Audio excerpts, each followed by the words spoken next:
Hello আসসালামু আলাইকুম। MS ট্রাভেলসের YouTube channel থেকে আপনাদের সবাইকে জানাচ্ছি স্বাগতম। আজকের ভিডিওতে কানাডার নতুন ওয়ার্ক পারমিট রুলস ও গুরুত্বপূর্ণ আপডেট শেয়ার করব। 2025 21শে জানুয়ারি থেকে কয়েকটা বড় পরিবর্তন এসেছে, বিশেষ করে স্পাউজাল ও ওপেন ওয়ার্ক পারমিট নিয়ে। তো নিয়ম: স্পাউজাল ওয়ার্ক ও পারমিট এখন থেকে বিদেশি কর্মীর স্বামী স্ত্রী ওপেন ওয়ার্ক পারমিট পাবে ঠিক তখনই যখন আবেদনকারী TER0 বা TER1 ক্যাটাগরির চাকরিতে থাকে, অথবা কিছু নির্দিষ্ট হাই ডিমান্ড TER2 থেকে 3 জব রোলে কাজ করে। এগুলো ছাড়া অন্য জবের কর্মরতদের স্পাউজ ও ওপেন ওয়ার্ক পারমিটের জন্য যোগ্য হবে না। ফ্যামিলি ও ডিপেন্ডেন্ট চিলড্রেন: আগের মতো ফ্যামিলি মেম্বার ও বাচ্চারা সরাসরি OWP পাবে না।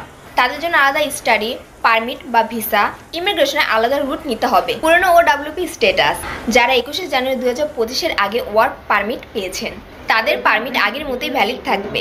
অ্যাপ্লাই করতে যা যা লাগবে: ওয়ার্ক পারমিট বা স্পাউজাল পারমিটের জন্য প্রয়োজন হবে চাকরির অফার, ভাষা পরীক্ষার স্কোর, শিক্ষা সনদ, প্রমাণযোগ্য ফান্ড, বৈধ পাসপোর্ট, সম্পর্কের প্রমাণ ও আউটরো।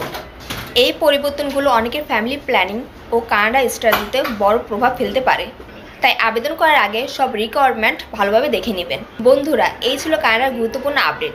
ভিডিওটি ভালো লাগে লাইক, কমেন্ট, সাবস্ক্রাইব এবং এমএস ট্রাভেলসের পাশেই থাকুন। ধন্যবাদ।